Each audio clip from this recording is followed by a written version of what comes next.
नमस्कार और स्वागत है आप सभी का हमारे इस चैनल में। तो दोस्तों, पाकिस्तान से रिपोर्ट निकल कर आ रही है कि पाकिस्तान के जो समुद्री इलाके हैं वहां पाकिस्तान को बहुत सारा गैस और तेल का भंडार मिल गया है और जल्द ही इसकी खोज भी ये स्टार्ट करेंगे। इतना ही नहीं, इन्होंने दुनिया भर के निवेशकों को यानी इन्वेस्टर्स को कह दिया है कि आप हमें 4 से 5 बिलियन डॉलर दे दीजिए, हम इस पैसे का इस्तेमाल करके इस गैस और तेल को न सिर्फ प्रॉपरली खोजेंगे बल्कि निकालना भी शुरू कर देंगे। और इसे देखकर पता नहीं क्यों पाकिस्तान की जनता और मीडिया को ऐसा लग रहा है कि पाकिस्तान अब अगला सऊदी अरब बनने जा रहा है और ये लोग इतना तेल बेचेंगे दुनिया को कि सऊदी अरब या रूस, यूएई ये सबको पीछे छोड़ देंगे। जबकि सच्चाई ये है कि ये पाकिस्तानी सरकार की बेवकूफ बनाने की सबसे बड़ी स्कीम है। जब ये आर्थिक संकट में जाते हैं, आईएमएफ इनका पैकेज कैंसिल करता है या पैकेज देने से पहले नई शर्तें लगाता है तो इससे पाकिस्तान की अर्थव्यवस्था चरमराने लगती है। ऐसे में पाकिस्तान की आम जनता को ख्वाब दिखाया जाता है और हर 2 साल में ये हो रहा है। चाहे तो आप रिकॉर्ड उठाकर देख लीजिए, हर 2 साल में पाकिस्तान की सरकार, चाहे वो इमरान खान की हो या शहबाज शरीफ की,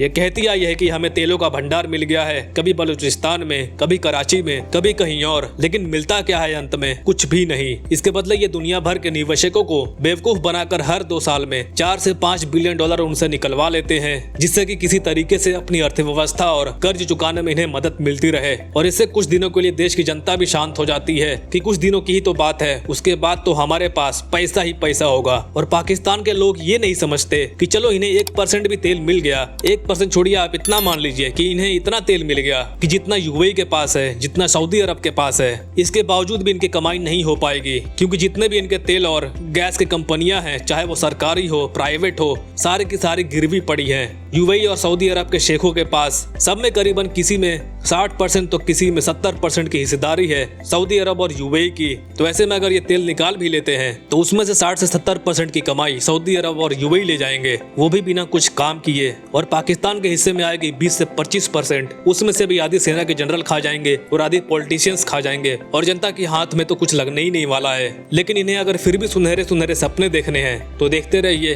क्योंकि वैसे भी इनके लिए कोई भी उम्मीद बाकी नहीं है। इसके अलावा आप स्क्रीन पर देखिए, एक तरफ जहां पाकिस्तान से रिपोर्ट आई है कि इन्हें तेलों और गैस का खजाना मिल चुका है, तो दूसरी तरफ भारत से भी एक और खबर आई है। भारत का खजाना पिछले 2 हफ्तों में 10 बिलियन डॉलर बढ़ चुका है। ये कितना बड़ा रकम है? दरअसल पाकिस्तान का आज की तारीख में टोटल खजाना 8 से लेके 9 बिलियन डॉलर का है और हमारे 2 हफ्ते में ही 10 बिलियन डॉलर बढ़ रहे हैं। और इसी के साथ भारत का खजाना 684 बिलियन डॉलर पहुंच चुका है। और खुशी की बात यह है कि इस साल की शुरुआत में हमने अनुमान लगाया था कि हमें हर हालत में 700 बिलियन डॉलर के मार्क को टच करना है। और अच्छी बात यह है कि साल के खत्म होने से पहले अभी काफी लंबा वक्त है, अभी सितंबर स्टार्ट ही हुआ है और हम ऑलरेडी 684 बिलियन डॉलर के मार्क पर पहुंच चुके हैं। और जिस रफ्तार से हम आगे बढ़ रहे हैं, शायद मुश्किल से 2-3 हफ्तों के अंदर या 1 महीने के अंदर ही हम 700 बिलियन डॉलर के टारगेट को अचीव कर सकते हैं। और उसके बाद हम कोशिश करेंगे कि 750 बिलियन डॉलर के रिकॉर्ड को भी तोड़ा जाए, क्योंकि भारत का टारगेट है कि हर हाल में हमारा खजाना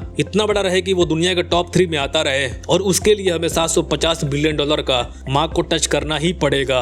और यहाँ अच्छी बात यह है कि हम जिस रफ्तार से आगे बढ़ रहे हैं उससे ये टारगेट बहुत ही आसानी से हासिल हो सकता है और हम जल्द ही इसे भी पार कर लेंगे। और यहाँ पाकिस्तान के लिए शर्त की बात यह है कि भारत इस मुकाम को पाकिस्तान की तरह लोगों को बेवकूफ बनाकर हासिल नहीं किया है, अपनी मेहनत से किया है। भारत के आम नागरिक कड़ी मेहनत करते हैं, चाहे वो फैक्ट्री में हो या फिर एग्रीकल्चर में हो या फिर किसी भी फील्ड में हो। भारतीय लोगों के मेहनत की वजह से ये सब कुछ मुमकिन हो पा रहा है, जिससे हम लोग बहुत तेजी से सामानों को एक्सपोर्ट कर रहे हैं दुनिया भर में और दिन पर दिन ग्रो करते जा रहे हैं। और पाकिस्तानियों को यहाँ एक बात कहना चाहूंगा कि मेहनत करके खाओ, हराम की मत खाओ, वरना 30 साल बाद भी आपका यही हाल रहने वाला है। तो मेरे प्यारे भारतवासियों, आपको जो भी कहना है पाकिस्तान के लिए कमेंट्स में जरूर लिखें। Thank you very much for listening. मिलते हैं अगली वीडियो में।